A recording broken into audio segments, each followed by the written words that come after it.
What's up, motherfuckers? Welcome back to another episode of the Low Life Motherfucking Shopper Podcast. What's up, you wet blankets? We're back after a long fucking trying hard time to get this motherfucking episode going. Yeah, it's been a minute. We had some technical difficulties across the board, as I'm sure you guys have come to expect now. But super pumped. We are joined by our boy Dustin Porter from Eyesore Cycles out in Ohio. How you doing, Dustin? Doing good, man. How you guys doing? Doing good. Aside from this fucking the frustrations of running a fucking podcast week to week. But yeah, dude. Yeah, beer helps. But yeah, so Eyesore Cycles. You got are you in the shop now? That's quite the space you got there. Yeah, man. This is the space. I am like just sitting in front of the double doors where you pull a bike in. So that's pretty much 90% of the shop space. There's more over there. The lathe and the mill are on the far side over here. So I have like a dirty side and a clean side. So what is the space that you're in? Is it just like I see cars going behind, like you're on a main road, and it's like, is it like a storefront or? Yeah, so I'm in like a really tiny ass town that time has forgotten. There's like, I think the actual population of the town is like 150. Man. Yeah, dude, it's tiny. But we're on two main intersections. It's like a blow through between Cleveland and Youngstown. It's one of those kind of cities.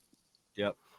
And yeah, I'm like right on the corner of two major highways, 528 and 422. So it's a tiny town, but there's a shitload of traffic. So Nice, dude. yeah, my building is it's just an old brick building. It was built in the 1890s.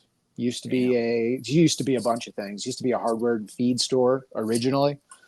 And then most recently, before I bought it, it was a bicycle shop.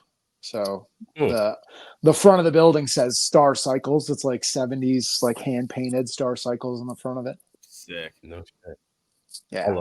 Yeah, dude. So like it's like an old timey downtown area in a little tiny town out in Ohio.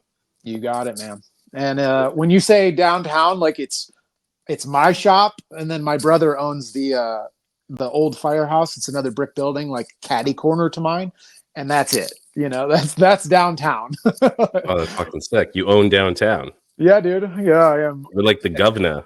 Owner and operator, dude. Dude, that's like, how long you been in that space for? I bought this space in 2017. Okay. So I've been wanting to buy it forever, and it was never anything. Like I came across this. I've lived in this area my whole life. And ever since I've been alive, it's never been anything. There's never a storefront in here or anything. It's just been like, like abandoned property.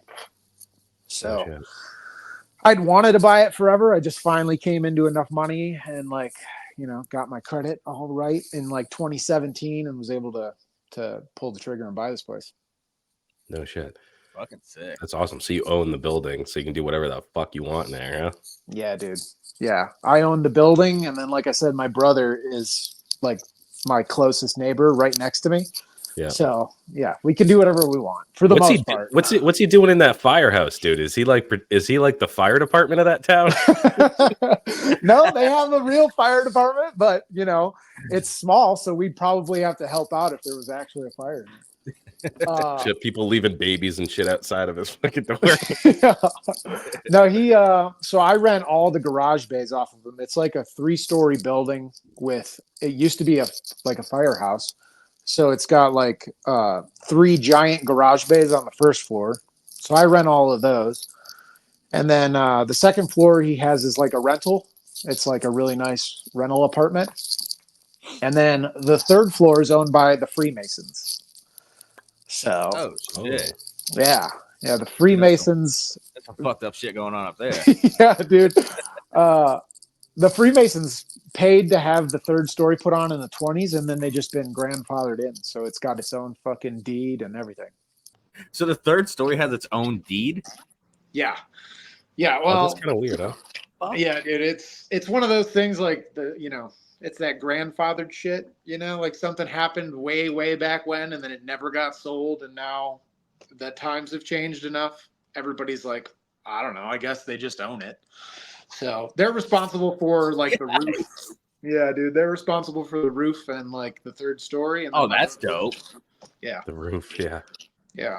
Then my That should brother's be- responsible for the foundation and the other 2 stories. No shit. But they're Freemasons. They should just fucking do all that shit, right? It's brick.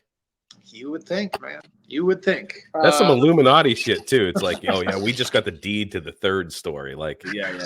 what kind of fucking backdoor deals were done for that shit? You know? In the 20s, probably. Oh, yeah. Probably some crazy shit. Yeah. No shit. Yeah. Do they still meet there? Do they like have little meetings and shit? Twice a month, and then like once every couple of months they have like a really big meeting where everybody comes, but it's a really small chapter. I think they only got like 10 or so people in it. So like I guess it probably raises some eyebrows when they all get out of their Bentleys and they're in black robes and they have like skulls and shit Dude, and ceremonial daggers.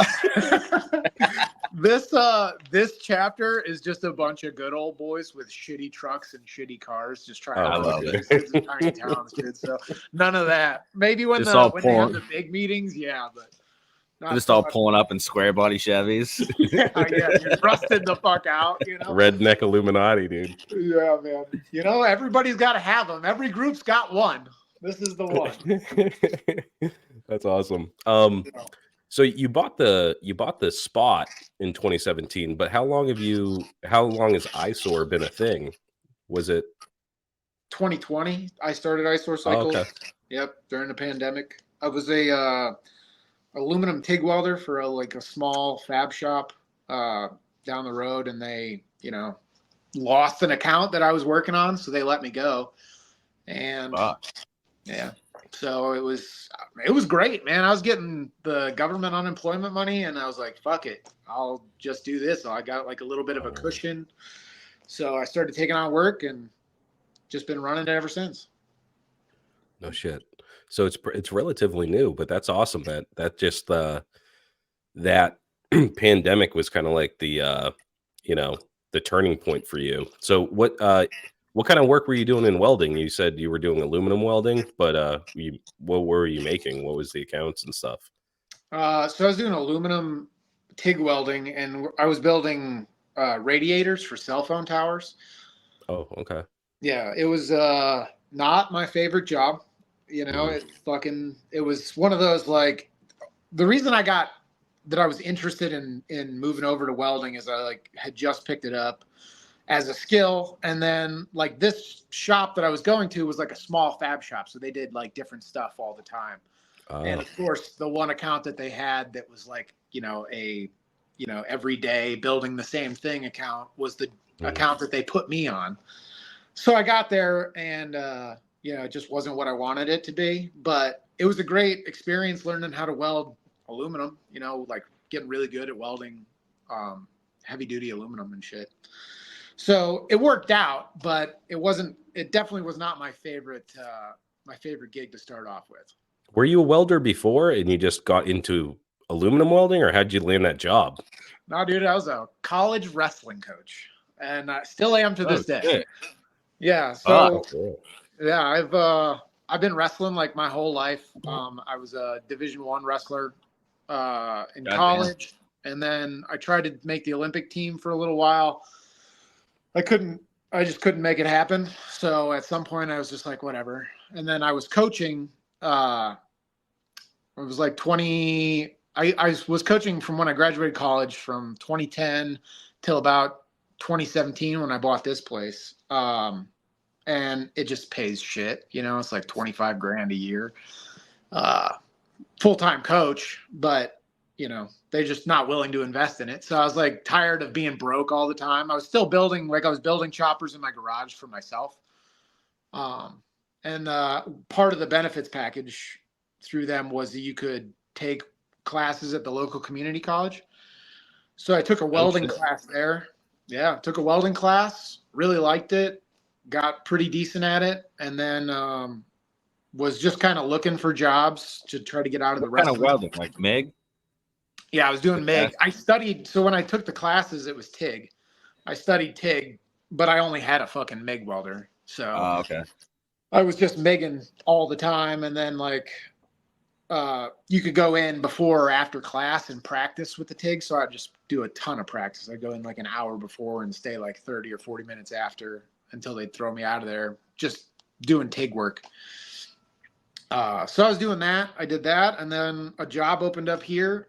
It was in my hometown. So I applied, got the job, moved back, and got right into that shit. And it was terrible. Let me tell you, dude, we spent like no time learning TIG in this class, or aluminum TIG in this class. And then they threw me into like a production style aluminum TIG welding job. It was trial by fire. Oh shit. How is it? I guess I've never done aluminum welding. That's the next step for me. But I guess is it fun to weld aluminum?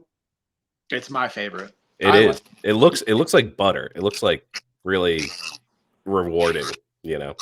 It is, especially when you're good at it. It's so terrible when you first start though, because you're just constantly like, you know, you got to get real tight because the tip of the tungsten can't stay pointed. It's like a ball.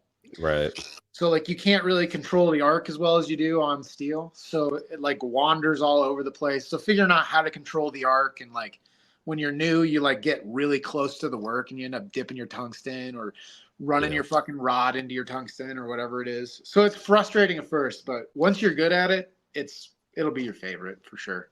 And it machines so nice, you know, like when you're done with it, like it's a die grinder and you can clean it up and make it look nice really relatively quickly. Wow. So how'd you get into bikes in general? I mean, you said you were even before you opened up Eyesore, you were chopping it up. How'd you get into riding? Man, through my family has always been like into bikes. I grew up in like a sidecar. My mom drove around an ultra classic with a sidecar on it. That's fucking awesome. Yeah, dude. Yeah, dude. So we would go on like family trips, you know. My dad had a 97 Heritage Softail Springer, and he'd throw a kid on the back, and then mom would ride me and the other brother in the sidecar and on the back of that. So it's always kind of been like a thing around me. And then my dad had bought a shovel head back in the 90s when they were just dumb cheap, you know. And he tore it down, and he was going to make like a cool chopper out of it, and he just like never got around to it. And then in 2008 he got in a car accident, passed away. And then like I got a box of shovel head parts. My younger brother got the 97 Heritage Softail Springer, and I got a box of shovel head parts. So I paid a dude to put it together for me, and you know, shit just broke every day. Every time I would try to ride it, something would break. So I just learned how to fix it over years. And how old were you when you got that box of parts? 21. 21. Holy shit. Yeah. Yeah, it was 2008 when I got it. And dude, I was, you know, the cool thing then was like West Coast choppers and OCC and shit. So like I had no idea about like actual 70s and 80s style choppers, and I was just looking for a reason to ride my bike at that time, and I came across a show in Cleveland at a bar called Hooples, and they were playing that movie 6 Over. And I was like, whatever, fucking I'll ride out there, something to do. So I jumped on the chopper, rode out there, and just saw like a sea of like kick-ass custom choppers. And then from then on, that's all I've built, all I've been interested in. So yeah, dude, it's funny because like I missed that whole craze because I was so poor. I never had cable, and I grew up in the sticks, so I didn't even know what a chopper was. I didn't even know. So like when I got my first bike, I went on like Chop Cult, you know, to learn how to shift it, and I was like, why are all these bikes so cool? Like, what the fuck are these things? I didn't even know the word chopper, you know. Yeah. And it's like so cool to discover that because you're like, oh shit, things are actually cool, you know. Like I remember growing up, and like the only movies we'd watch, like my dad would always get like Van Damme, Steven Seagal, like trash movies. And then I saw like Quentin Tarantino's like Reservoir Dogs, and I was like, oh, movies can be good. And it was like the same thing with motorcycles. I saw like a chopper for the first time. I was like, hey, motorcycles can be good too, you know? Yeah, dude. Yeah, and I'm glad you mentioned Chop Called. Chop Called, I feel like, oh man, so many of my friends and like so much of like how I got started was because of that. Like those message boards, dude. That was such a great resource, and now it's all kind of like gone-ish. You know, it's still around, but it's not. It doesn't have the presence that it used to have.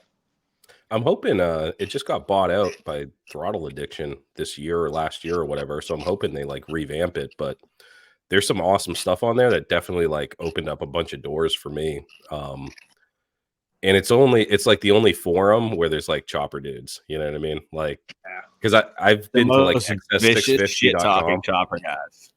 Yeah. Yeah, it was a great forum. I really like. I met a lot of my buddies through there, and Oh no shit. yeah, a lot of my buddies. Like when I first got started, you know, and like the first thing you do when your shit breaks is you jump on Google and you type it in, and it's the way to fix it is on some message board from like 2005. You know. Yeah.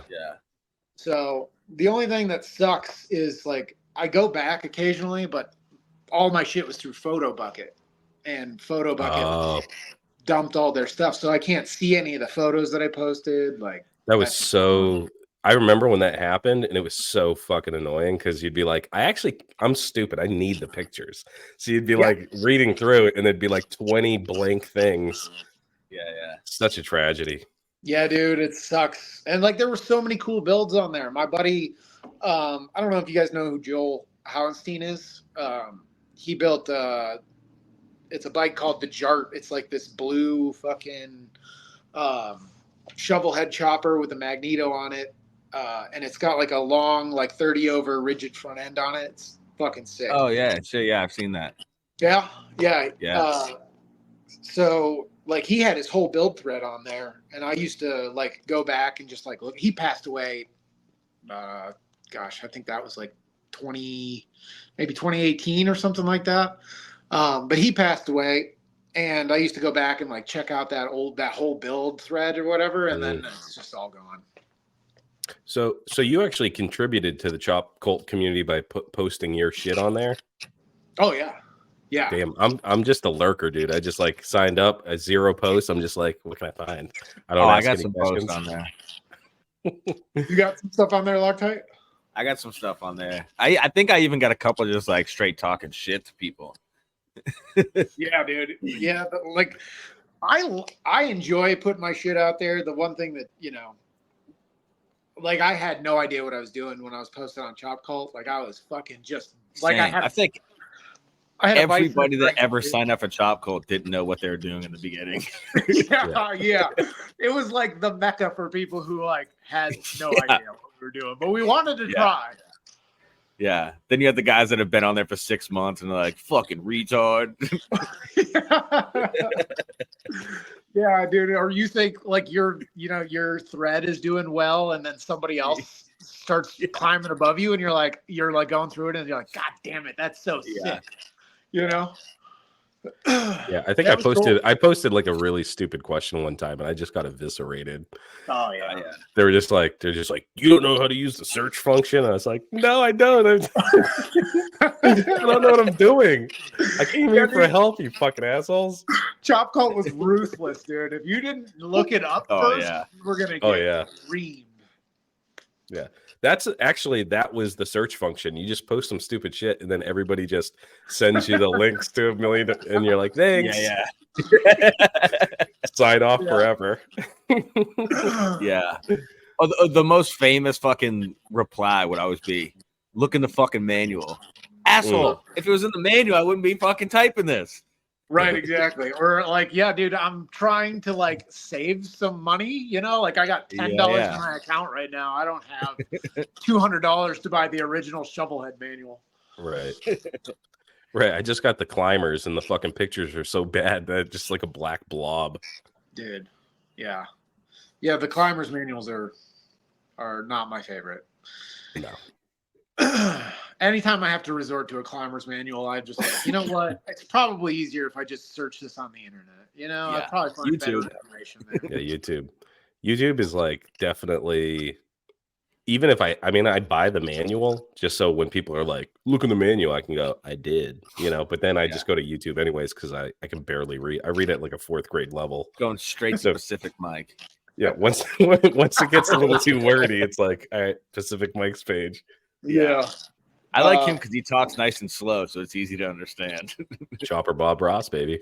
That's it. Hell yeah. Yeah, I like going to YouTube and shit. The thing that I hate is sifting through like a 45-minute video to find the like one nugget of information that I need, you know? Yeah. That kills me.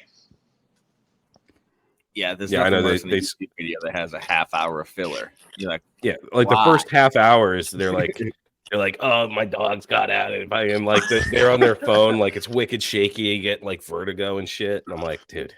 Yeah. How about some production value, you grease monkey? Well, I mean, the other part of it is, you know, like the YouTube algorithm, you know, you make more money the longer your video is. So. Oh, is that what it is, huh? Yeah, I think so. I don't know. Yeah. I don't do the YouTube because I just don't have the capacity to sit down and edit a video, you know? Yeah. Like a long form video. Such a pain in the ass. Yeah. Yeah. I am definitely built for Instagram and TikTok. Like those are my two, like they fit right into my mind, like my frame of mind for building things. Yeah.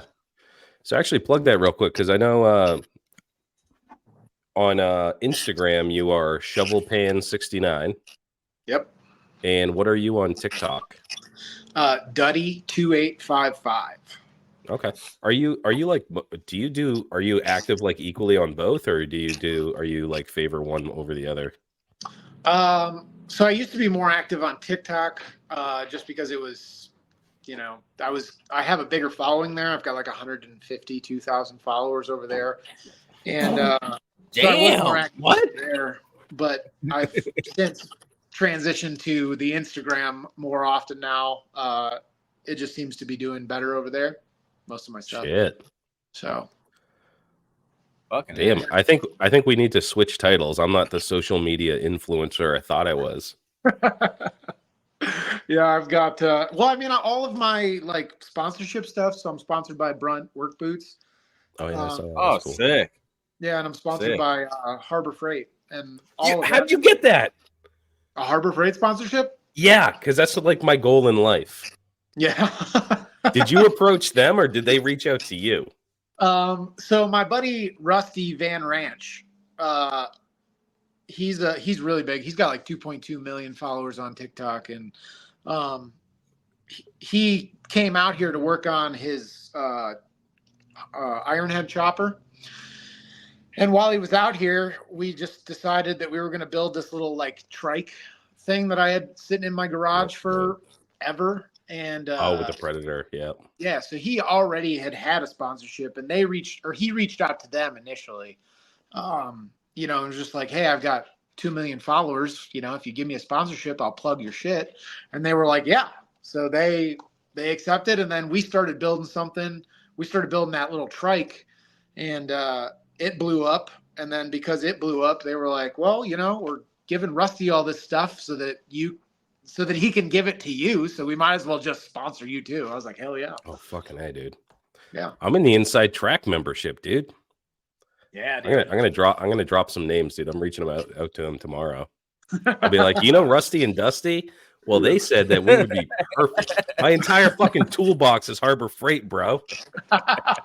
Yeah, dude, they're great. I fucking love them. And, you know, it's integral for running a fucking shop like this. Like you know, if I had to buy all of the tools that they've given me over the years, like I'd be way further behind than I am right now. So, oh yeah, dude, people trash on Harbor Freight tools. I haven't had any fucking issues. And if anybody does have, you know, wants to talk shit, I'm happy to fight you. Oh, I mean, I didn't keep talking. Yeah, same. Did he get the 24 karat Icon fucking ratchet, dude, with 99 teeth? You're goddamn right, I did. Central Oh, pneumatic. Oh yeah, dude. you all grown up now. You got pneumatic tools. Hell yeah, dude.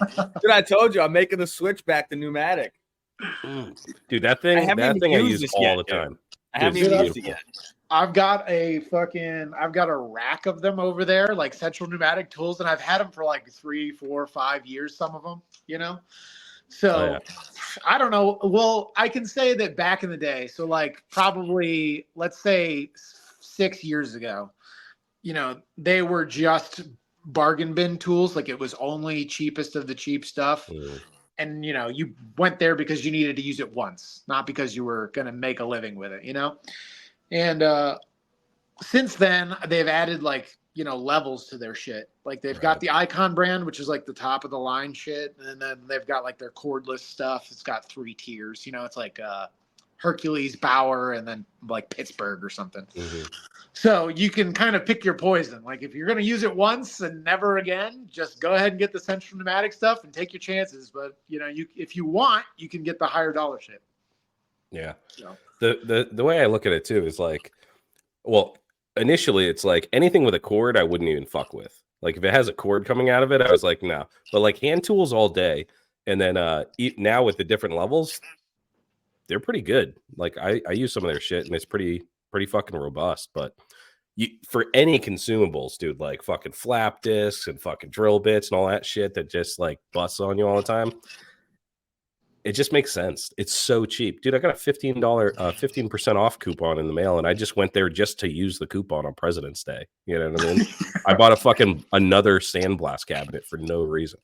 Yeah, dude, it's great. I fucking love it. And you know, part of the thing like giving me a sponsorship was like, okay, let's see how these tools hold up in like a shop situation where they're being used constantly. Now I'm not like a, you know, I'm not like a fucking production shop or like the place I used to work, but I do use them and I abuse the shit out of them on a daily basis. So yeah, and they've all held up. So I couldn't be happier with them.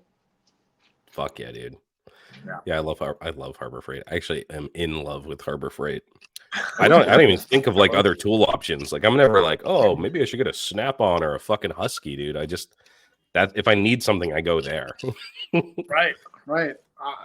I have since, you know, I want to say like even before I had the sponsorship, I was buying most of my hand tools from them, you know.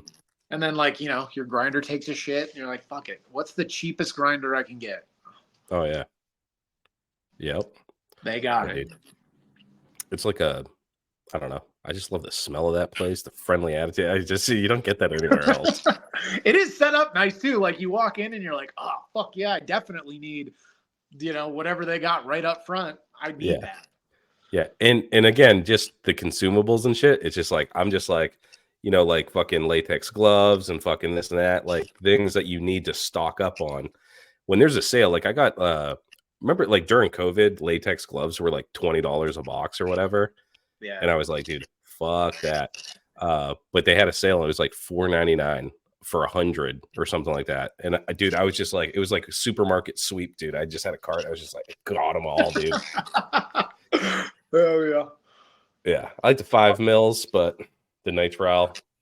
Right. Yeah, I've got those, but I got the wrong size, and that shit sucks. Let me tell you, you get the wrong. Too small? Yep. That's tough. Thought I was a large. Half of the time it just blows out. Yeah, that or like you can't like the webbing of your fingers, like you can't close them right. Yeah, you can't like grip a tool. It's too tight. And actually, if you get it too big, it looks like you're wearing like your dad's like business suit or something. It's all like baggy and shit. And like you're fucking working on stuff and like the extra slack on the fingertips gets like curled around shit. Yep. Fucking stupid. That's a great reference. Your dad's suit coat. I like that. So the other thing is, so Eyesore, you do anything. You do Harleys, you do Japanese, you do Triumphs. Yep. Yeah, I mean, I'm you know, small chopper shop. I do not choppers too, like I'll do stock bikes, but you know, my first love is fucking choppers, and I just do whatever I got to do to keep the bills paid and keep on. So you do service and you do other commission work and shit like that too? Yeah. I don't do like oil changes and tires, but I do you know, This is broken. Yeah, it's broken. It's not working, or I need shit welded up. You know, I do. I've got a CB750 on the lift right here behind me, and then I've got two KTM dirt bikes behind that. So a little bit of everything. No shit. What are you riding? What's your personal bikes? I have a 1977 Honda CB750 chop. And I've got a 1969 generator shovelhead. That's the one I got from my dad. That's beautiful. Yeah. It was in a hardtail frame when I first got it, and it's been in that hardtail frame. It was in that hardtail frame for a long time until I got hit in 2019. Some lady just smashed into the back of me and fucking wrecked it. Oh, fuck. Yeah. So I took that as an opportunity to like switch it up a little bit. And I got like a Arlen Ness style drop seat swing arm frame with like the Arlen Ness hard head section welded onto the front of it. And it came with like the Prism tank and the fucking Arlen Ness fender. And I did like a digger style shovel head. So yeah. Holy shit. I was stoked on that. And then my CB is like it's a 19. It was built in the 80s, but it's like one of those kit bikes. It's back in the 80s, Santee used to sell you. It was like a frame, a swing arm, your oil tank, and your tank and fender, and they were all pre-painted. Oh, so fuck. You could like choose from like one of 3 or 4 different paint jobs or whatever, and you could. You order it, they send it to you, and then you just take all your stock CB750 parts and put them into this fucking frame.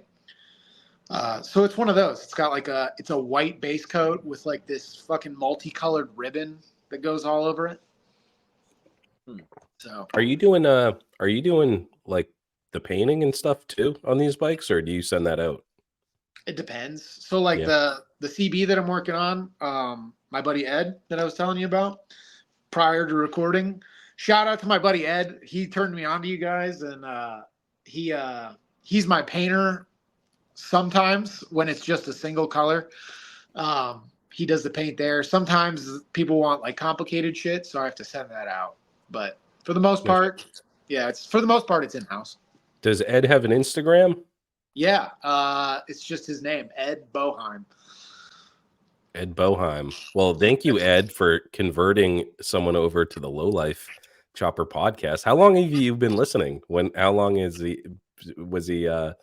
the recommendation made? It wasn't like he's been telling me about your guys' podcast for a while, and I started listening. I want to say he told me about it maybe like 3 or 4 months ago. I think he's been listening since like the beginning. And then he told me about it 3 or 4 months ago, and then I've been listening since then. Fuck yeah, dude. Yeah.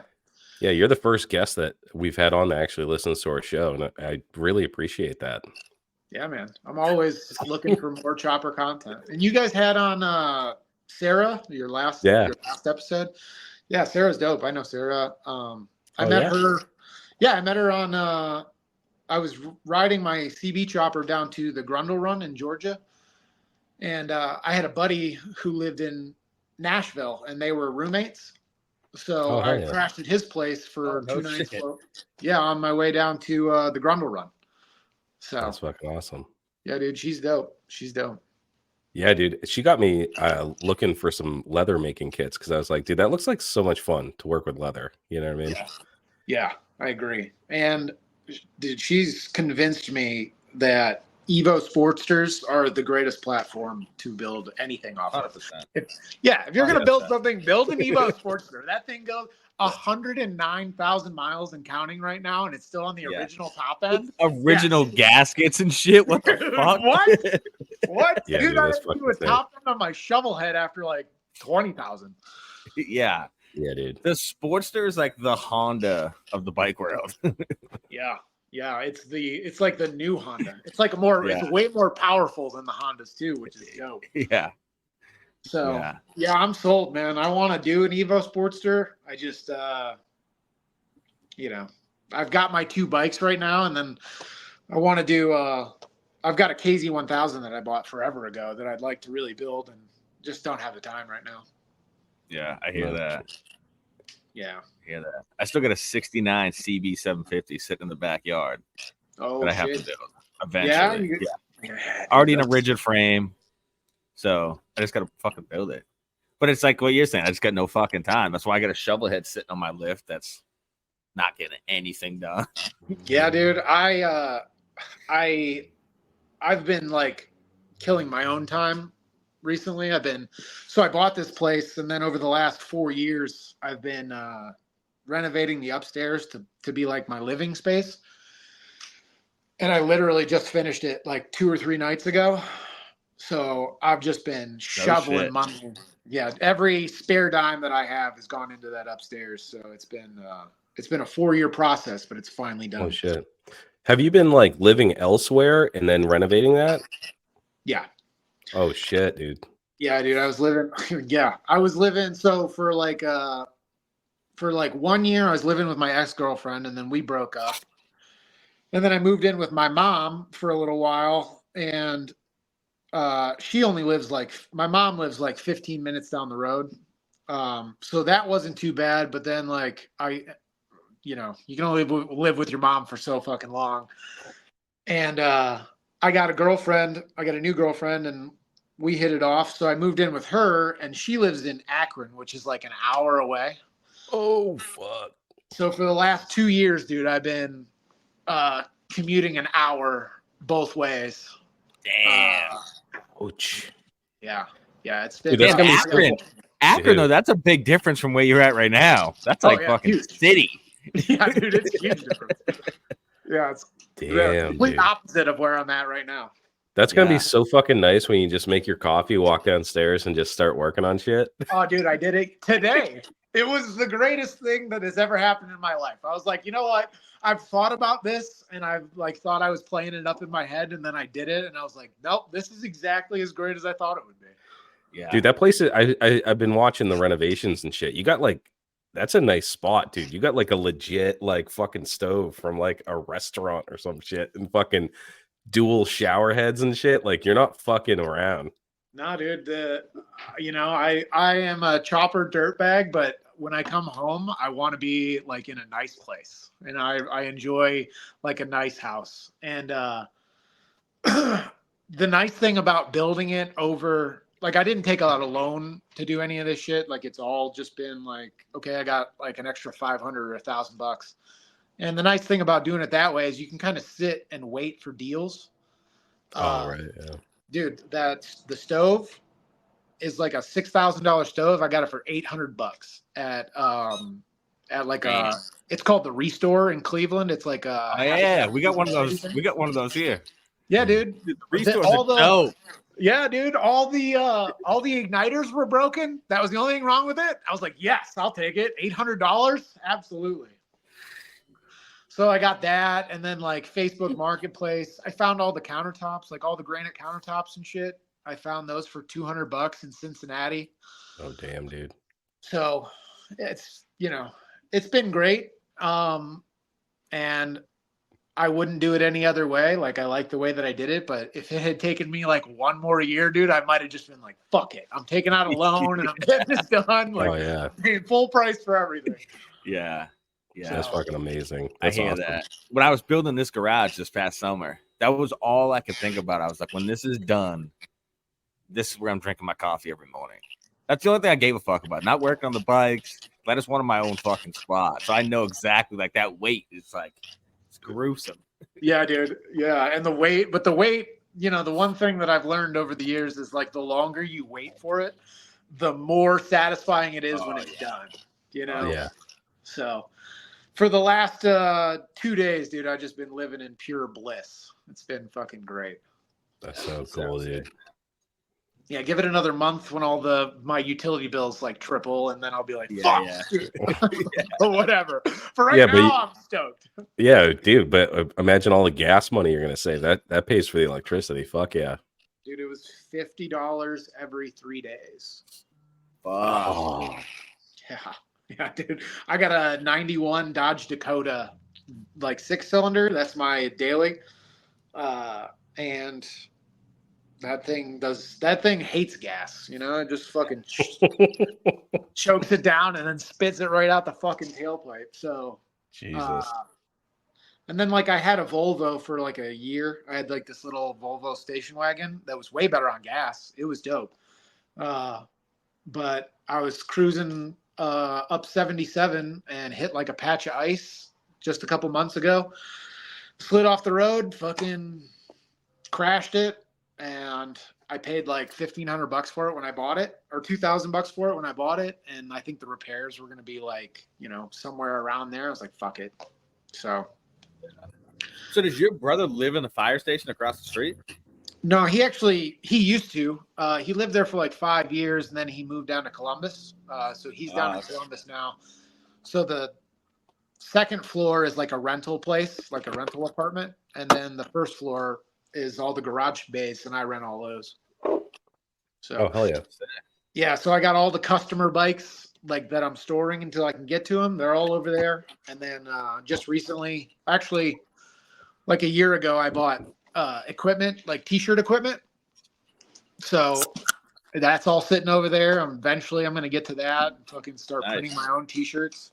You doing screen printing or? Yeah. No shit. Yeah, I bought like some commercial screen printing equipment, like a big ass fucking dryer and like a 6-head fucking screen printing press and the light box and all that shit. Oh yeah. We were trying to get in that for a while. It's a lot of work. So I was like, yeah, I think maybe we'll hit pause on that endeavor. We were pretty ambitious about it at first. Yeah. We got 2 shows worth of merch out of it, but it was fucking a steep learning curve. But yeah, my girlfriend now is she used to work. She did like 10 years at a screen printing place. Oh shit. Yeah, so she knows what she's doing. So all I had this Evo that I put together, and I had messaged the guy about buying the equipment, and I was like, hey, I have this Evo for trade if you want to just do that. And he was into it. So we ended up trading for all of that. Barter system is the best. Dude, it was so nice. That's so fucking rewarding. Yeah. No money exchange. You're just like, here you go. This thing I don't want and the stuff I do want. Everybody's happy. We got to get back to that. I know. I'm still like the only reason I wanted to do it in the first place is because it's so hard to like find a quality t-shirt, you know, and like at a decent price.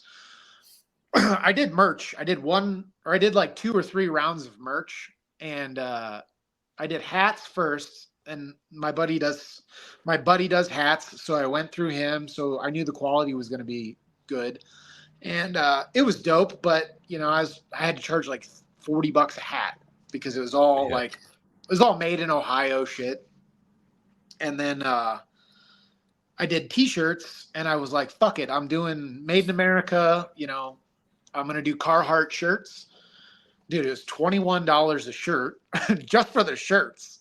Then I had to pay like a local company, like it was like $12 or something to do the print on them. So I ended up having to sell those for $50 a shirt. You know, that didn't feel good. I sold out of them, and that was cool because everybody was like, fuck yeah, I want to support made in the USA shit. But it's not that's so tragic, dude. You know, like, because that's one thing like one of the things that like I love about this community is like people actually care about that shit. You know what I mean? Like made in the USA, supporting local businesses that are doing that shit. But you just price out of the market because people are they're so used to buying a shirt for $10 at Walmart or something. You know what I mean? Yeah, it's hard, you know, and I've been pretty much sticking with my guns on it. Like the Harbor Freight thing was like a real test. It was like, fuck, you know, because most of their stuff is made in China, but the way that I justify all of that is like, there's not any American made tools that I can just go buy, you know, like it's not like I'm taking money out of like American made people's hands. So that's how I like got around that or justified that to myself. But other than that, I tried to do everything as local as possible, like either made in Ohio or made in the USA, shit like that. So it's tough. it gets tough. You know, I buy a lot of stuff from TC Brothers and Lowbrow, because they're, you know, in Ohio. You know, and you could definitely get it cheaper elsewhere, but at the end of the day, like if we just keep racing downward like that, like it's not going to end up well. Those companies will end up out of business, you know? Yeah. Yeah. I mean, it's already to the point where it's like, it's really hard to find USA made goods in any industry, you know? Yeah. And the ones that are made in the USA are, you pay a premium for. It's usually worth it though. You know, like if you get a pair of boots or something, it's like they are higher quality, but our whole culture has shifted to just like, I want to go on Amazon and there's some fucking random Chinese company that it's not even a word. It's just like 17 fucking random letters strung together. You get it the next day and it costs like a fucking nickel, you know? Yeah, dude. And it's tough, you know, times are tough for people. And I don't fault anybody who goes that way because, you know, we've all been broke. We all need money and like, you got to pick and choose, you know, where your dimes go. But I do as much buying like in my local community as I possibly can. So, yeah. Yeah. And definitely like, you know, supporting like people support this show, you know, like people support us by buying our merch because they like what we're doing, you know, and I'm sure people like, you know, they support you because they don't mind spending $50 on a shirt because it's a good quality shirt and they're supporting someone that they like, you know, and that's like, it's more personable than like when you're like, oh fuck, I need a new set of sockets. You know what I mean? And it's like, yeah. do I want to pay Snap-on $400 or do I want to get it for $20? It's like, it's not even like I'm saving $10. It's like such a vast difference in price. It's like, you know, I look at the American made tools as like, okay, I'm going to make my entire living with this too. You know, like that's, there's like everybody else. And then there's like the professional mechanics, you know, those are the two markets that you have, you know? Right. So, but yeah, that's why I ended up buying the screen printing stuff is because I want to be able to like go to like a thrift store or whatever, or go to like a Salvation Army and just buy blank t-shirts, you know, and fucking print on those. And it's all local and I can keep the fucking price down, supporting local businesses without, you know, without having to pay $21 a shirt. I love those blast over tees that people do. You go to a thrift store and you get like a fucking Gucci t-shirt and then you just blast your logo on top of it. Yeah, dude. Like those are cool as fuck. Yeah, and like this shirt here, like it's like it's an original Harley Davidson shirt from back in the day, but there's nothing on the back, so it'd be perfect to just throw like an Eyesore Cycles logo on the back of it, you know? No shit. Yeah. So that's awesome. Save myself all the hard work and just put my fucking logo on it, you know? Yeah. But yeah. Shit, dude. So you I think I saw that you went, what was the most recent show that you brought a bike to? Was it the one down in Pittsburgh there? Yeah, Glory Days. Glory Days. Was that last year? Yeah, I did Glory Days. I took it's called the Pink Panty Dropper. It was like it's a pink Sportster frame that me and my brother stuffed a CB750 motor into. And it's fucking, yeah. It's ridiculously easy to put a CB750 in a fucking old Sportster frame. Really? Yeah, dude. All you got to do is weld in two plates. You weld in two plates in between the lower frame rails. And then you make like a U bracket that goes up to the motor mounts. And then you can just slide it in there. And then you put like big lag bolts through the bottom or through the, through those plates that you welded into the frame rails. And then you add like a third mount off the back and that's it. And there's plenty of fucking room for the motor to slide in there. That's crazy because those are big motors, dude. Yeah.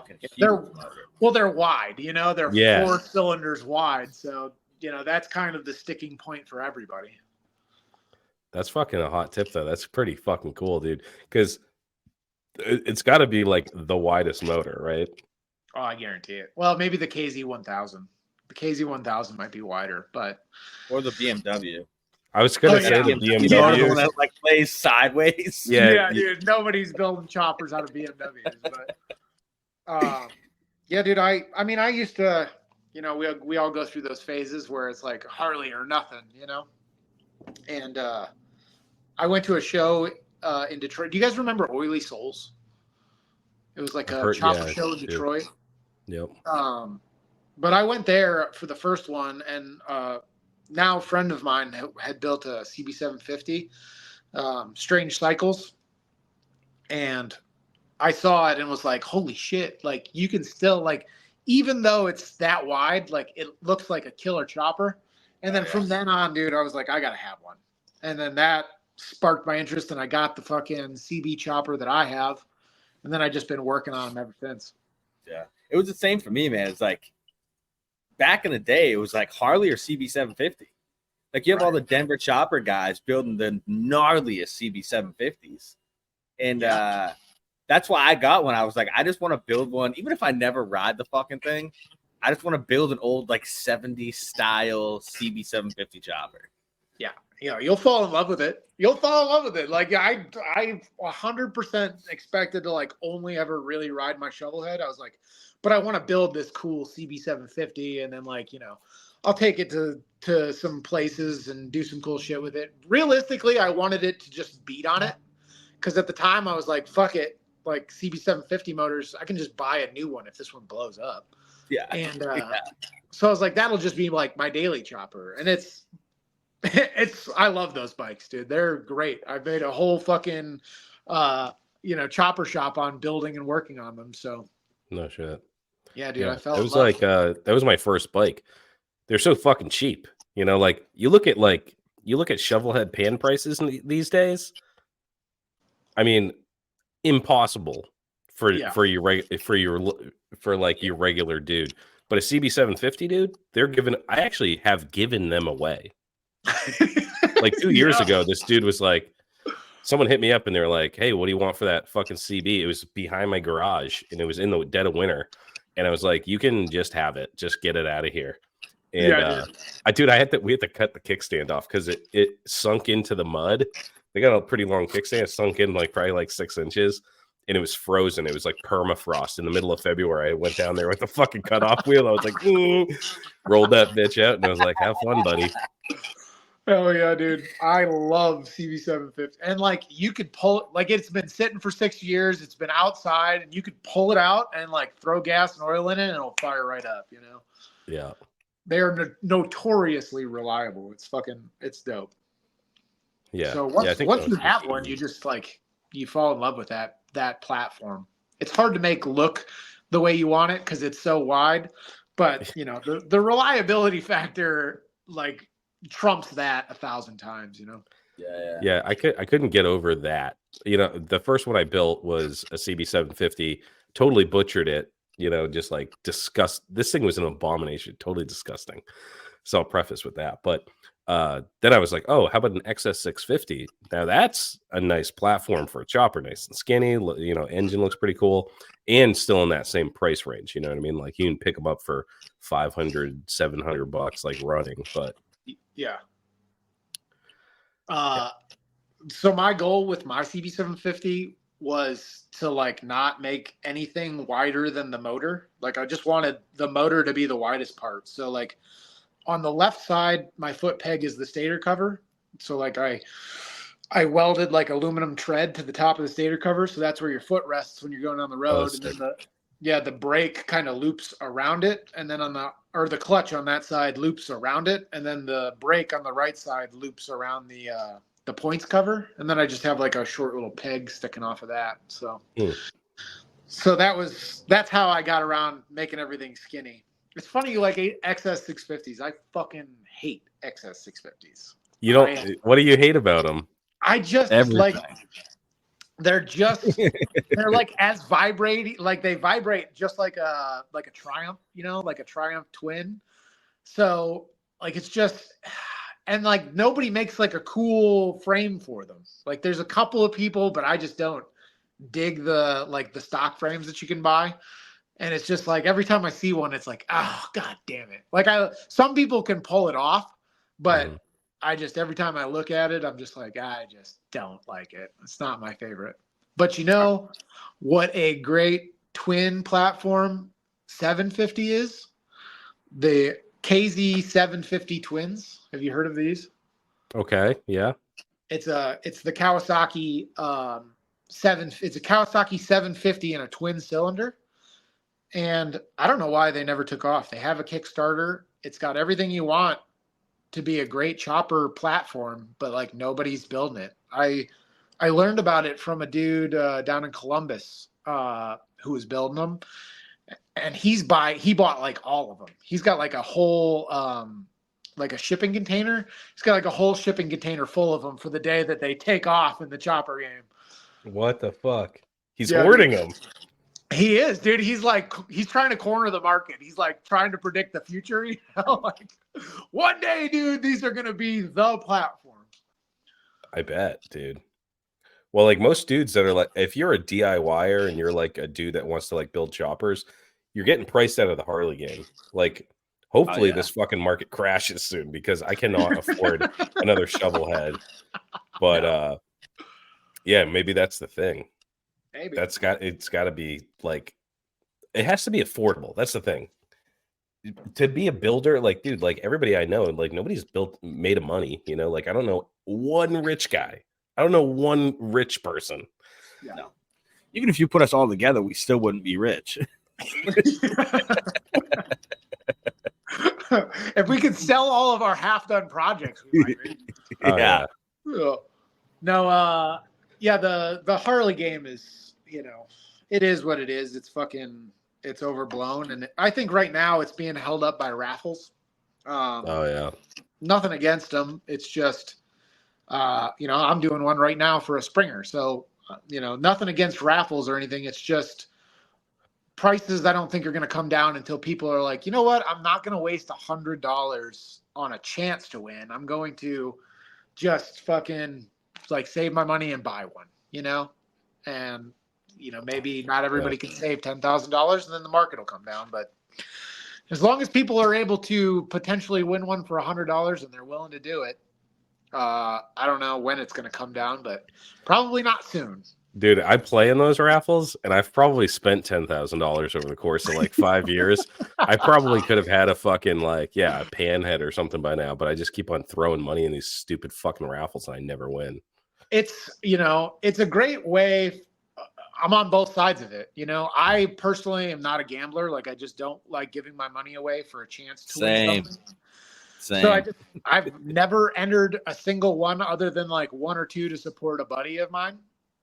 And, you know, but it is a way for shops to kind of get the money that they need to get out of stuff. Cause none of us are fucking rich.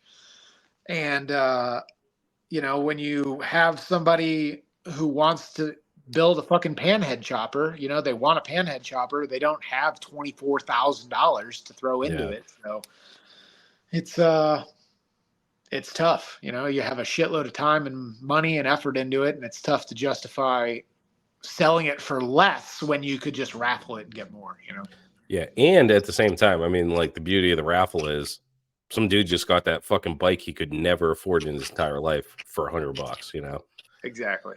But yeah, that sucks.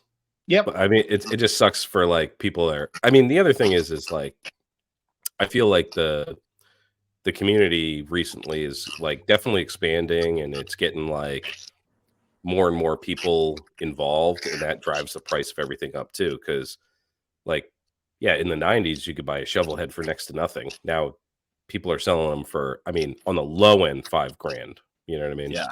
And then up from there. Right. But, yeah. And it's, you know, it's a double-edged sword, you know, when you take away from one side, the other side goes away. When not a lot of people are into the community, there's no shows, there's no, you know, there's no need for lowbrow customs if there's not a lot of people doing the chopper thing. So, yeah, I don't know. Like, I wish we could hit like a nice equilibrium where like panhead prices would start to come down, but we still could have lowbrow customs, you know? But, for now, since I'm trying to support myself doing it, I will just say everybody who wants to get into it should just get into it. You know, like do it as much as you can. Yeah, I know a guy that has a fucking shipping container of a really great platform to start your first chopper. You know? Yeah, Yeah, we're gonna make the XS 750 or the KZ 750 the platform. On this KZ show right 750s now. is the next thing. Yeah. Buy stock in Kawasaki. Actually, if you don't buy stock. But you could, if you're an industrious type person, maybe start making some aftermarket parts for that. Yeah. Make a cool frame for it. Yeah, I'm not that guy. I am not. So about the springers, when did you start I guess manufacturing springers? I want to say it was shortly after I opened the place. Like I had always wanted to build one. I just never really had like a place to do it and like the connections. Because you need like a steel guy and you need to know where to get the springs from and you need to know where the bushings are at and all that shit. And then I didn't have a mill until 2020. So when I got my mill and I had my lathe, I was like, fuck it. I'm gonna build a springer for me. And I built one for my bike. And then shortly after that, I was just like, I'd come from that fab shop and I had been like kind of bouncing around to different departments in the like milling department or whatever. So I had some experience on how they set up things to do more than one job at a time, like a production style of like 5 or 7, So I just kind of took all that knowledge that I had learned and I was like, well, if I'm going to make one, I might as well buy the steel to make like 5 of them. So I bought the steel to make 5. I made 5 springers and then, sold them shortly after that. So it was 2020, I just always wanted to do it. And so I just did it. So these, the springers you make, you just mild steel? Are you doing any chroming or anything like that? Do you do stainless or do you just mostly work in the mild area? Yeah, I mean, mild steel is the best. I do mild steel. All of my flat stock is mild steel. So the trees are all just your run of the mill, mild steel with the fucking, all the mill scale on it and shit. But the rear legs are DOM tubing. So they're 1-inch OD DOM tubing with a half-inch ID, 1/4-inch wall. And that's good for, like flex. Like if it's too rigid of a front end, if it's too hard and it doesn't flex, you end up just transferring a shitload of that energy up into the frame. And then that's when you get like cracked necks and shit like that. And then I do a pinch style lower tree on my springers. There's no weld point because the weld point is like a failure area too. And I usually end up building like really long springers. So I don't want to weld that area and then it constantly be flexing there and then potentially break. So I use like a pinch style lower tree with 1-inch DOM tube. I don't do stainless and I don't do cold rolled either for that reason because stainless and cold rolled don't really flex all that well, especially when you heat stainless. Like when you give it like a heat affected zone, it gets really brittle. So just mild steel. Yeah, just mild steel front ends. And I build them. I overbuild the shit out of them. Like my trees are 3/4 inches thick. I've been doing TIG welding forever. So I TIG weld the shit out of the spring perch and the front leg bridge. So, yep. And are you making these to order or do you have like, you just manufacture some and then sell them off? Originally, I made like I said, I made like 5, right? And I just sold them. But the problem with that I ran into was like not everybody's looking for a certain length. So if I make them 6 over, like if I make a run, right? Like if I do like a 6 over, a 10 over, a 12, and a 14, like the 10 and the 12 will sell pretty quick, but then the 6 and the 14 just kind of sit forever and nobody really wants that. Or, I end up sitting on that for as long as I have to sell them. So recently I've been doing made to order. The only problem with made to order is they take fucking forever because I got to get the trees cut. I got to get bushings ordered. The springs got to get ordered. And then I got to do all the welding and fabricating and all that shit for them. So it's a pick your poison, Yeah. What's the lead time on like a springer? Like, is it weeks or months? So like when I first started doing the made to orders, it was taking me like 5 months to do one Springer because it was like I was doing it in between working on All right. bikes and stuff. So like I'd be building the Springer, but I'd also have to get this job done so that I can pay my bills this month, you know? Mm. And so recently I've been like only taking orders for like 2 months. So the last time I did it, I took orders in October, and then I worked on them all of November. Like I did very little other work other than the Springers. And so I've gotten it down to like a 2-month wait time. No shit. Yeah. And I can get them done in a month, but most people want them chromed, or they want them like I do a gunmetal blue finish also. Oh, that's fucking awesome. Yeah. Yeah, dude. I don't know if you saw the one that I gave one away that I did for my brother's bike. The geometry just didn't quite work out. So I was like, fuck it. I'll just give this one away to one of my subscribers. And it was like 32 over. It was like 6.5 feet tall. It was ridiculous. That's fucking nuts, dude. Damn. Yeah, it was on that pink bike that I had in Glory Days. And so I had polished it so that it looked like chrome because I just ran out of time, didn't have time to do chrome. So I was like, fuck it. I'm just going to do like a gunmetal blue finish. And it came out killer. It came out exactly like I wanted it to. So I've added that finish to my front end. How do you blue something? Is it like a stain that you rub on? Or yeah, it's just a comp. Like it's a bottle of it. And you got to polish the front end to like the level of perfection that you're happy with, and then you just heat it up, like you heat the area up a little bit, and then you wipe it on, and it's just an oxide layer that instead of being that orange color that rust normally is, it's just like a translucent blue. So it's like a black. It's the same thing. It's the same thing they do on gun barrels. Yeah, it's the same exact thing. I've done that to my shotguns and shit. Yeah. So like the more you apply it, the darker it gets. And I left it kind of like, I didn't do like a thick coat. I just kind of brushed it on and moved it back and forth a little bit. And it came out like a bluish color. So, and that's what I was going for. That's fucking cool. I've never heard of anybody doing that on a bike. Definitely like cheaper than chrome.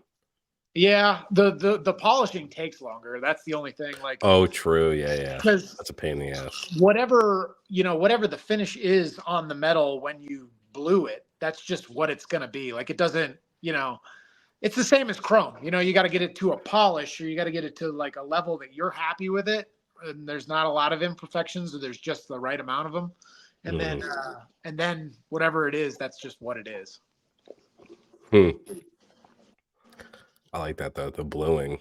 So I mean that's a good option for a lot of like just metal protecting stuff that you're doing, because that's an aesthetic. You know what I mean? If you have like a bluish, you want some blue in your bike, right? Yeah. Like black and blue. Dude, and like I don't personally dig it. I know people paint their front ends and shit. Or powder coat them, and I'm like, I have a hard stance against painting or powder coating your front end, but the gun blue gives you the same look without the downside of it being fucking paint. Dude, there's only a few parts of the bike that you're supposed to paint, and if I see someone paint a fucking rocker box or a fucking primary or something, dude, I get murderous, dude. I want to hurt that person. I'm like, you painted the fucking engine, you idiot. Oh, dude. Do you remember when like everybody was like matte black everything? Oh yeah. Everything. It was, yeah. Everything. Just roll the whole bike into the paint booth and matte black it, Like, What are we doing? Dude, I had a buddy who fucking took Plasti Dip and he blacked out everything, dude, on his bike. He was just like, shh, dude, the forks, dude, everything. And then after you take it out one time, like that shit's just like flaking off. It looked like absolute trash. Oh yeah, I can only imagine. We're not friends anymore. Dude, that's what I don't like about painted front ends. Like, it's only going to take a little, like, it's going to chip. It's like the front of your motorcycle. It's going to chip. Yeah. And you know, especially with like my front ends, you got to slide the trees up and down, so you're scratching the shit out of it, you know. Yeah. So not a fan. Not a Yeah. fan. But yeah, Just, I feel you on just paint paint your tins. Just yeah, tank, paint your tins and then rear fender, oil bag, leave everything else alone. I used to have a hard stance against the painted oil bag, but then I had a buddy who did one, and I was like, "Fuck yeah, that looks dope." Paint matched oil bags, like a paint matched oil bag. Yeah. Paint matched oil bag or chrome oil bag. Yeah, nothing else is acceptable. Agreed. Yeah, not a fan. But Yeah, chrome is ridiculously expensive. So Oh my god, it's so expensive. Never even attempted to look it up. You know, and like, most places now. I remember when I was younger, you could just like take a few pieces to the chromer, and they would chrome them for you. Yeah. Now, like if you're not filling the fucking tub, they're not doing it. Right. Yeah. Like you better get all your friends that need chroming done and go together. Yeah, that's how it is, man. Because the EPA came down on them real hard, you know, and so they like, you know, everything's got to be fucking tip top and ready for inspection. But I have a couple of good old boys who do my chrome, and you know, they don't own the chrome shop. They just do all the sanding and polishing, and then they're friends with the guy who owns the chrome shop. So I can get it relatively cheap, but it's like single plate. And like I let everybody know, I'm like, look, it's single plate chrome. If you want it, I can get it for like $700, $800, $900 for just like a front end or whatever. And it's been good to me. Like that's how all the chrome on my show bikes, they're the guys that I have do it. So I like it, and I don't mind if it ends up flaking like a year or two down the road, but I try to let everybody know. Because if you're going to do triple plated, you're going to pay triple the price. That's fucking crazy, dude. Yeah. I mean, dude, like it's probably like $3,000 to do a fucking, like to do your front end and like maybe a couple of small parts. You're talking like $3,000 for most chrome plating places. Yeah, dude. So thank you EPA for making chrome fucking pricing us all out of the chrome game. Thank you also for fucking eliminating paint stripper that works. I mean, that was a pretty handy little fucking tool, EPA. Yeah, the aircraft stripper. Yeah, what the fuck, dude? You brush this shit on, dude, now, and it's just it doesn't do anything. It's like it's lemon juice and water. Thanks. I'd rather knock a few billion years off the life of the planet and have some fucking paint stripping ability. Have some the other stuff. You remember? Chrome. You remember the other stuff? You'd be scraping it and like get on your hand, and instantly your skin is on fire. You're like, yeah, dude. Yeah. Fuck, dude. I miss the good old days. Yeah, the good old days. I do it myself too. You know, like, dude, it's still available. Like, but you have to have probably like some special license to get it, you know, like that paint stripper shit. I did find I found one random can, and it looks like it's from like the 50s at my local hardware store, and I think it's called like so good. Yeah, it's the only one that actually works. I think it's called like Rock Island or something. Dude, the can looks like it's from the 50s, and it was like all dusty, and it was like maybe they just didn't sell out of it or whatever. I took that shit, dude. I put it on his fucking powder coat, and it just started bubbling right up. Yeah. Yeah. Probably lost a year or two, but you know, it came right off. It's worth it, dude. It's worth it. Totally worth it. Even if it said on the can, like, you will die 2 years earlier because you're using this product, I'd be like, that's worth it to me to get this fucking powder coat off. Yeah, that's it's 2 years off the end of your life. Yeah, the end of my life. It's not taking it off it's not like in my prime, you know? Right, like, exactly. I'm not taking like in my 20s or whatever. Yeah. I'm just gonna be old and decrepit. Yeah, I'm trying to get that number down to 65-ish anyway. Fuck it. Yeah, I want to go out in a blaze of glory or slowly with cancer. Right. Yikes. Ooh, man, slowly with cancer sounds rough. Yeah. Yeah. No thanks. Shit. So you mentioned earlier that you were a wrestling coach. Do you dabble in a little WWE style, or is that like Yeah, no, that is the opposite end of the fucking spectrum. That's not like you don't like watch WWE like Monday Night Nitro or whatever. Nope, none of that, man. He's like, nope. Ever since I got into it's called Olympic style wrestling. So ever since I got into like the Olympic style wrestling, I've not watched a single WWE match. However, I don't know. Do you watch it? Not anymore. I used to when I was younger, though. Yeah, when I was in junior high, before I got into regular wrestling, I used to watch that shit all the time. And then I found out quickly that those moves do not work in like real wrestling. Well, wrestling used to be mad You're cool. telling me you can't backhand someone in the chest and they'll do a backflip? You know what?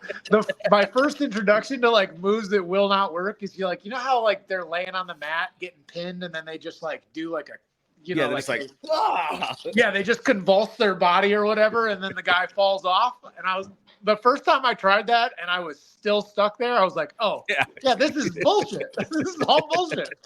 It's not a real thing. When you did watch WWE, who was your fave? Were you like Macho Man Randy Savage, Ultimate Warrior, Bam Bam Bigelow, Stone Cold Steve Austin? Oh man, everybody I feel like was into Stone Cold Steve Austin at the time, but I was a big Sting guy. Sting. Oh shit. Yeah, Sting and I really, dude, when the video game came out, I would always play with either Sting or Rey Mysterio Jr. Those were my two favorites. Yeah, Rey Mysterio Jr. is my guy. He did like parkour while he wrestled. Yeah, dude, that was the cool thing. Like he's doing flips and shit. What the hell? He's like swing through the ropes and kick you in the face. Yeah, dude, he had the coolest like finisher move or whatever. Yeah. Those video games were wicked fun though. I used to love doing that shit. They were. That'll be the next addition to the upstairs, dude. I've still got all of my old gaming systems. So like I got the Super Nintendo, the Sega Genesis, the Dreamcast, I've got all that stuff just sitting up there in boxes ready. Ready for me to like hook it up to the TV. Dude, I need to get an N6. Damn. Listen, if anybody that's listening has a Nintendo 64 with the original Tony Hawk Pro Skater, hit me up. Yeah, that was on N64. I think so, wasn't it? I played it on PlayStation. We're gonna have to look that up. It was N64, but either way, N64, I'll take it, dude. Because I want 007. I want GoldenEye, baby. You know what I mean? Dude, when's the last time you played GoldenEye? It's been a long time on Nintendo 64. Dude, I tried to play it like a year ago. And the controls are so hard. I immediately got sick from watching it and trying to like maneuver through the level or whatever, dude. I was like, my head hurts. Like I gotta sit down and take a nap. Hold on. Like it's so hard to fucking play games now. Like that game. That game in particular too. Like I played it so fucking much when it came out. Like I probably could have went pro if that was a thing. You know that was the Halo of our age. Yeah, it was. Yeah, dude. Halo. So I was like big into Halo. Like when I really started getting like in college, Halo was the shit, and everybody was playing Halo. So like trying to go back to GoldenEye after using those controls, dude, it fucks you up. You cannot do it. The controls are so awkward. I can't even remember. I think like the little C-pad in the corner is how you move your head. And then the other one like moves your feet, but not like it doesn't control the aim of the gun. It's like you got to use you need like 3 hands to play that game. I need to play it again. It's like one of the coolest things about that game though is that they had the split screen. So I'd like go over my buddy's house and we'd have like a sleepover, 4 dudes, and we'd just play N64 and fucking drink Mountain Dew and eat pizza and shit. And you had a split screen, and you're like, "Don't look at my fucking screen." Oh, dude, you're right. It was PlayStation. Screen peeking, dude. No screen. Oh, so Tony Hawk was PlayStation. Yeah, PS1. Yeah, it came out in 1999. Oh, fuck, dude. I played the fuck out of that game too. It does say though, in 1999, it was later ported to the Nintendo 64. Yeah, I know I played it on the 64 because I did not have a PlayStation. Dude, that's fucking nuts. So yeah, you can still live your dream. I was gonna say I could have sworn it was Nintendo 64 because I remember having all the buttons to mash when I hit the half pipe and shit. Yeah, That's wild, yeah. dude. Yeah, A I'm gonna have to track 64-bit that down. version. Yeah, dude. When I was in high school, we used to have LAN parties, dude. You could connect 4 Xboxes together. Yeah. So you could have like 16 people all Yeah, playing in like Yeah. one party. So yeah, my buddies used to come over and we used to just hook up 4 Xboxes and play. What the fuck? That dude? was the best Tony Hawk Pro Skater game ever made, too. All the new ones suck. Yeah, I don't haven't like played any it. of them. that one, the Tony Hawk. That's like the soundtrack of my fucking high school years or whatever. Yeah, same. Dude, Same. Like that's what I listened to.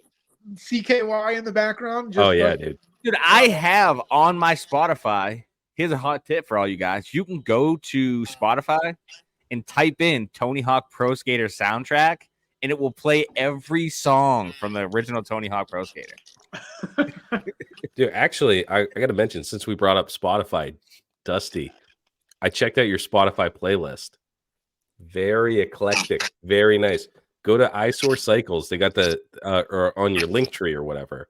You got a Spotify playlist. It got Outlaw Country. You got a little Gang Star. It's got some good shit in there, dude. I checked it out today. I was like, damn, dude. Hell yeah. Yeah, dude. I like a little bit of everything. Most recently, though, I'm into like the outlaw country stuff. Billy Joe Shaver. I just got a book. I got his biography or whatever. And I've been reading that, and that dude was the truth, you know. So I've been listening to a lot of him and Waylon and Willie and just that whole outlaw country scene from like the 80s. Yep. What I saw on the top of the playlist was Gang Star, and I was like, I got to check this out. Yeah, that's the first one, dude. Gang Yeah, Star. dude. Gang Star, dude. Yeah, I get down to like, you know, I grew up in that era where everybody was listening to everything. So I got a little bit of rap on there, a little bit of Limp Nirvana, Bizkit, a little bit of Korn, a little bit of Nirvana. Dude, I was going through it too, and I was just like, this is like my playlist, dude. Yeah, and I only have one. I don't have like multiple playlists. I'm not that guy. Like I don't organize my life that way. It's just like the good shit playlist, and that's it. Like everything is in there. Yeah, I listen to music when I'm riding a lot. And what I do is like during the winter, during the dormant months, when I'm in my car just fucking around, I'll make a playlist for the coming riding year. And I'll just be like, this year is, you know, like, and I'll just, that year, I just have that playlist and there'll be like 100 songs on it. And every time I'm on my bike, I just fucking pop it in. But yeah, dude, that playlist was sweet. I have like fucking 20 different playlists. Yeah. Because I listen, here's the thing though, is like I listen to the craziest mixture of music. And it's like sometimes you can't have your friends around when that shit pops up. You know what I mean? Yeah. It's wild, dude. It's like mine will go from like outlaw country to like 90s country to punk to oi to hardcore to Sublime, Bob Marley. You know what I mean? It's like the most wildest playlist ever in the world. Yeah. Yeah, that's how mine is too. But I just like, and I put it on in the shop down here for the most part every day. And it's like, you know, I'm always in a mood to hear something, but sometimes I hear that song that I wasn't in the mood for. And then I'm like, fuck yeah, that was dope. I'm going to like, I just want to find more like that, you know? And then I'll go on like a binge of looking for songs that are kind of like that. Yeah. And I'm always on the lookout for new music. I can like, cause I'm down here every day. Like I'll wear songs out. I'll play them until I'm tired of hearing them. Do you listen to music on the bike or never? No, okay. You know, I ride old shitty bikes, so I'm constantly like, what the fuck is that noise? You know, like why is it? That's not normal, you know? So no, I don't really listen to music on the bike.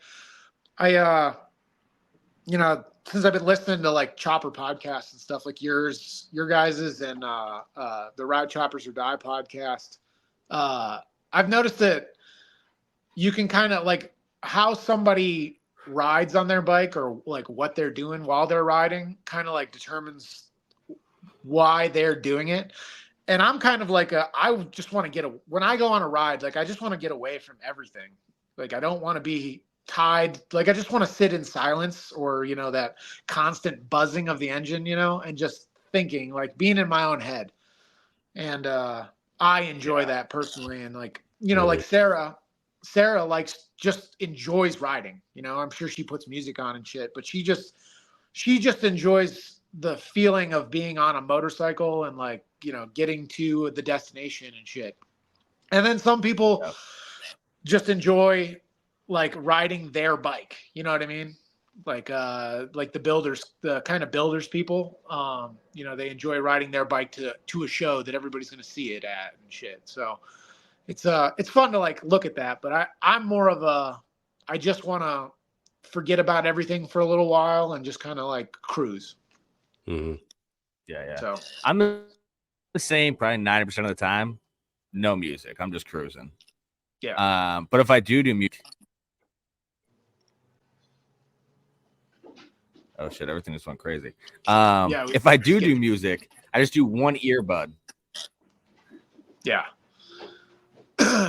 Yeah, that's a good way to go about it too. Yeah, and like I said, like I'm constantly listening to the bike, trying to figure out like why it's making a new sound that it's not normally making or whatever. Yeah. When I change something up or I, you know, like I'm doing like once I'm comfortable with the fact that it's like running all right, I live out in the fucking boonies. So if I'm going to meet like Loctite or some other boy, I have an hour ride to them. So the thing about music is, oh yeah. So I pop in, I got a pretty cool helmet. It's a 3/4 helmet, but it has the Bluetooth built in. So I got all the fucking Bluetooth radio and all that shit. Bad. Yeah. So I just pop it on, and what it does is it drowns out any issues I might have with my bike. And if you can't hear it, then it's not really a problem. Yeah. Right, dude. Yeah. I don't want to have to pull over and start fixing my bike on the side of the road. I just crank the music up and then, dude, I'm good. That's me and my brother's approach to our cars. You know, like if the car sounds like shit, just get a better stereo system. You know, get rid of that problem real quick. I actually had a fucking mechanic tell me that one time. Like, I brought my car in and he's like, "How loud are you playing your music? You didn't fucking hear that?" Yeah, dude. Yeah, it's a great strategy, you know, until it actually finally does break. But yeah, man, it's the other problem I have with music, listening to music, is like if I get a song that gets me hyped, I go way too fast. Like then I start cranking on it, you know.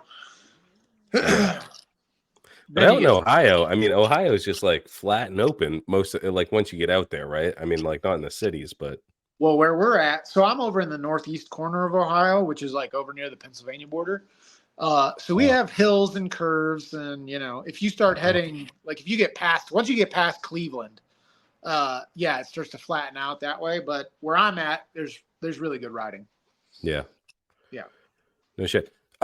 Is Ohio considered Midwest? Yes. Okay. Yeah. I'm legendarily fucking bad at geography, and I was trying to figure out where Ohio was. Cause I asked you, I was like, "You East Coast?" You could have been like, "We're Mountain Time." I would have been like, "Oh yeah, of course, yeah, Ohio." Yeah, dude. No, we're Midwest somehow. However the fuck that makes sense, but yeah, because you guys aren't that far from East Coast, right? I mean, no. 12 hours. I can be in like New York, you know, in 3 hours. Like I can get to Buffalo in 3 hours. So, oh fuck, that's way closer than I thought. Yeah, I go to Buffalo quite often. I got a buddy, my buddy Maltese Machine Co. Oh shit. Yeah, Angelo. Do you know Angelo? I don't know him personally, but he does the fucking wildest shit, dude. Yeah, dude. What do you have, a 69-inch front end or whatever? Yep. What the fuck? Dude, he builds rad shit. Really long, rigid fork choppers and shit. And you know, he's like a 3-hour trip. So whenever he has a shop party or you know, sometimes I'll just shoot out that way to Buffalo and just go hang out. So fuck yeah, dude. We should get him on the show. He builds wild shit, dude. Yeah, dude, he's legit. He's a fucking killer builder, and he does you know, the choppers is just like kind of like like he builds choppers, but it's not just a chopper shop. He builds custom furniture too. And yeah, his custom furniture is dope. No shit. Yeah. All right, so you're an entrepreneur. You own a bike shop. You live above it. You're living the dream. Yeah. You're living the dream. You got these long locks. Are you growing your hair out to make me a toupee, by the way? Are you gonna, is this some locks of love shit? You're gonna chop that off and donate me some hair? Well, dude, But I've had short hair my entire life, and then just the last 4 years I've been growing it out. well, it looks gorgeous. But what advice do you have for, I mean, people listen to this show, they want to be you. They want an awesome shop, and they want a $6,000 stove, and they want dual shower heads, and they want to be living the chopper dream. How do you be? What is your advice to these young people looking for some direction in their life? Oh man, dude, I can tell you what I did, and I scour Facebook Marketplace for like the best deals, and then when they pop up, I buy them. You know, I've been super fortunate to like I have a great support system. Like I have a great family, and you know, I was able to fucking like buy the stove and then keep it somewhere until I had the place done that I could move it into. So, but I would say like the biggest thing that I've done to like make this happen and make it like be able to happen is like just keeping my overhead low. I don't have like a big payment that I have to make every month. I don't have a car payment. When I bought this place, like I kind of lucked into it, and the guy that I was buying it off of sold it to me for just the tax value of it because it needed so much work. Yeah. Fuck. Like I've put since I bought it in 2017, I've probably put like $40,000 or $50,000 into it over that time. But you know, I bought the place for $32,000. So my mortgage on this place is only $275 a month. So just keep your overhead as low. $275? Yeah. That is my mortgage payment a month on this place. We're moving to Ohio, Loctite. Dude, do it. I've been trying. I love Ohio. My buddy Rusty lives in Massachusetts. And I've been trying to get him to move out here, but he's kind of stuck. He's got a daughter and an ex-wife and all that stuff, and his whole family lives out there. He's from Mass? Yeah. We Rusty, got to link up with that boy. yeah, dude, he'd be a great one to have on your podcast. He's a chopper dude and like just a gearhead, like constantly building like random shit. Like he's got like a race lawnmower, and he built. Do you know the Tugski? Have you ever heard of this thing? It's like he took one of those little kids play sandboxes that looks like a tugboat. So he took that and like made it into a jet ski. So he made like a life-size version of that into a jet ski, and that blew him the fuck up. That's fucking so cool. Yeah, dude. So yeah, he's right out by us. No shit. Yeah, we'll definitely link up with him. Yeah, man. So, all right. So low overhead, and it's basically you're chopping your life. You know, like you got to piece it together, be patient, get things at a good price. That's Same principles apply. Exactly. Just apply those dude. chopper principles to life, and you'll be fucking fine. And then chop a house. Yeah, dude. You gotta be you gotta love it. You gotta love it. If you don't love it, the minute that it starts to get hard, you'll just quit, or you'll find a reason to quit. Because it's real hard, or it's real easy to quit. There's a lot of times where, like this front end that I have next to me, it was a customer's front end, and he flaked out on me, and it was like, fuck. Like there's, a couple $1,000s that I was counting on that I just don't have anymore. So if you don't love it and you're not fucking into it and trying to like make this, your life or your lifestyle, it gets real easy to quit. So be honest with yourself. Yeah. Same thing with choppers, dude. The second that you hit one of those fucking potholes going down the road, it's real easy to say, God damn, I really like a suspension on this motherfucker. Yep. So yeah, you got to do life the hard way. All your vertebrae is like, yeah, dude, just crushing down. It's like, oh, I think I lost one. Yeah, dude. You just feel the fucking ship you of feel juice. the disc. You Oh, feel the dude. disc squishing out from underneath the fucking from the other Yeah, one. dude. That's the worst is when you rattle your teeth, you hit something and you're just like, you feel it in your spleen, but then you chomp down and you're like, that sounds like an expensive dental trip. Yeah, dude. Yeah, I've hit a few of those, and like every time I hit one, I'm like fuck, like at the loudest, as loud as I can yell it. It just fucking hurts so bad. Oh, when you're not expecting it, it's the worst fucking thing.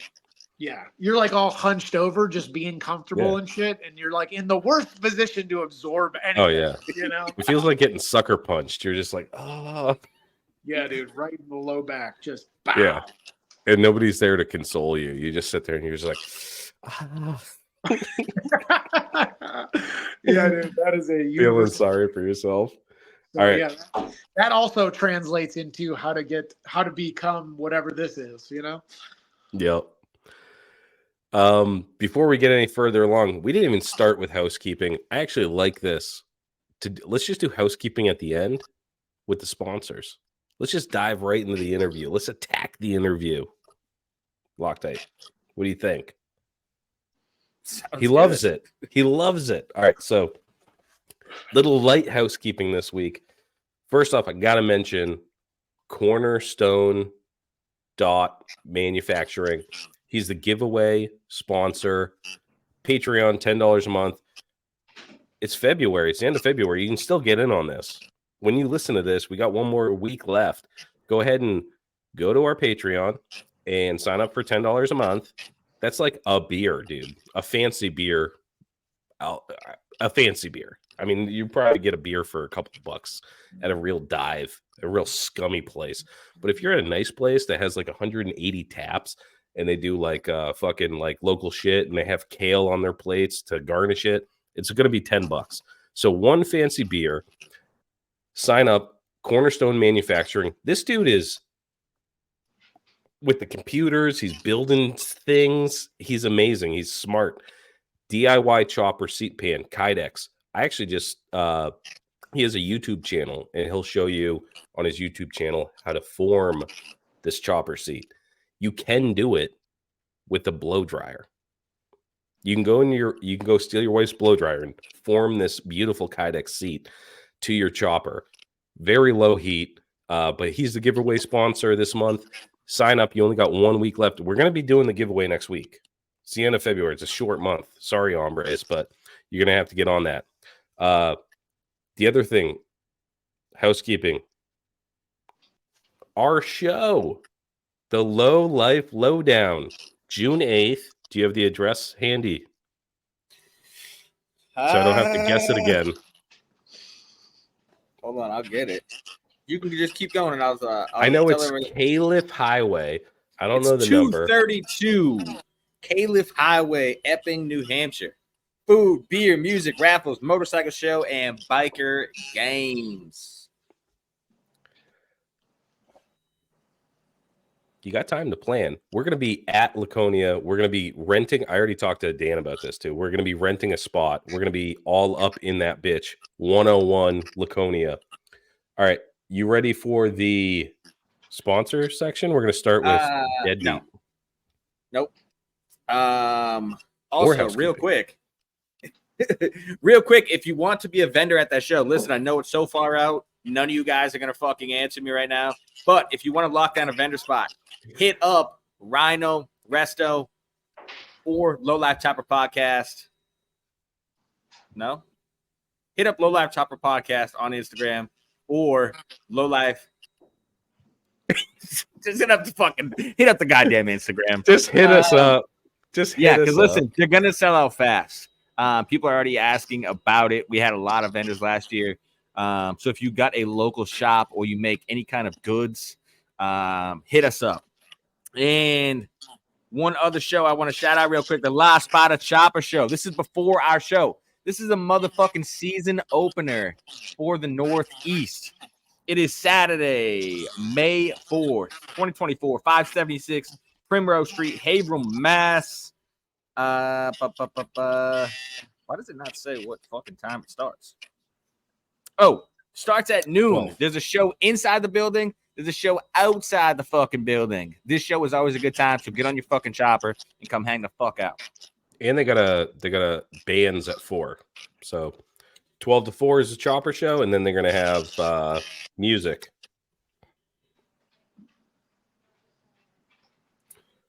That's it. All right. Let's roll in. Let's take a minute to thank those that make this show possible.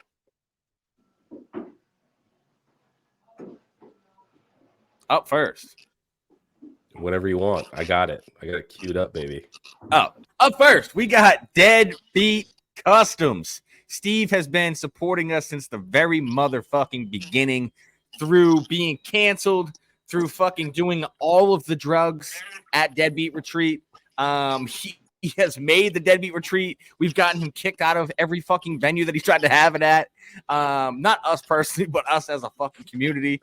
And he still makes it happen every fucking year. So make sure you mark on your fucking calendar. Get out to the Deadbeat Retreat up at the Blackthorn Rose or some shit? Blackthorn Resort. Yeah, whatever the fuck it is. Get out to that fucking spot and go to deadbeatcustoms.com to get some chopper parts, Dynabro parts, bagger parts, luggage, accessories. They have it all at deadbeatcustoms.com. Use code LOWLIFE at checkout. Next, we got No Luck Paintworks, straight out of Manchester, New Hampshire. Dan is the motherfucking man with a goddamn plan. He will bring your bike to the next fucking level. Whether you got a chopper, a dyna, a bagger, it does not fucking matter. He will make it looking nice. He'll make it looking nice. Hit up No Luck Paintworks on Instagram. I'm telling the boys from Low Life Shopper Podcast sent you. Next, we got Lowbrow Customs. Everything you need for the road ahead. This is literally the only website where you can build an entire motherfucking bike on one place. All right. Tyler and his team support every fucking chopper show across the country. I guarantee if you've been to a chopper show, it has a lowbrow banner. So the way you can return that fucking favor is to shop at lowbrowcustoms.com. Next, we got Steel City Blacksmithing. Josh, the motherfucking homie out in PA, twisting all things steel. He's got a massive lathe. So if you need some shit done, he can fucking do that. He can fucking do any blacksmithing. I think he's fucking with knives now. He does everything. Old son does everything. Hit him up, steelcityblacksmithing.com or on Instagram. Next, we got Stay Strong Co., the creator of the hot sauce that everybody fucking loves. It's amazing. It's a hot sauce. It's a dipping sauce. We're coming out with our own fucking spin-off. He's going to make a Low Life Chopper podcast hot sauce distilled in the fucking factory of Stay Strong Co. in his very own kitchen with vegetables from his garden with sweat from our loins. It's going to be amazing. It's going to be amazing. Go over to Stay Strong Co. I just sent them loin sweat. Get over to staystrongco.com, Stay Strong Co. on Instagram. Tell them the boys from the Low Life Chopper podcast sent you. Guy with the wood burning shit, bro. That's all you could. Matt, burnt up wood burning, custom wood burning by Matt K. No CNCs, no machineries, no AI. This is all done with these mitts, baby. He does photorealistic wood burning of your bike, of your old lady naked. I don't know. He didn't say he was going to do that, but he'd probably do that. We're going to get with him. We're going to do a giveaway. Go check out his page. Amazing wood burning, all by hand, all by hand. Next up, we have me, Rhino Resto, inconveniently located in Henniker, New Hampshire, home of the Vapor Honer Boner, except no substitutes, with a focus and passion on vintage motorcycle and tool restoration, friendly service, even friendlier prices. Contact me today at Rhino Resto on Instagram or Rhino at Low Life Chopper Podcast for a free quote or joke. Last but not least, we have Loctite's motherfucking chop shop. Look at that logo, boy. That's listen, crispy, for all your baby. pin striping needs, hit your boy up, Loctite's Chop Shop on Instagram. Whether you want garage signs, fucking hand painted saws, you want me to fucking pinstripe your grandma's titties, your fucking bike, whatever you want. I'll fucking put paint on that bitch. Hit me up. Loctite Chop Shop on Instagram. All right. Last but not least, Last.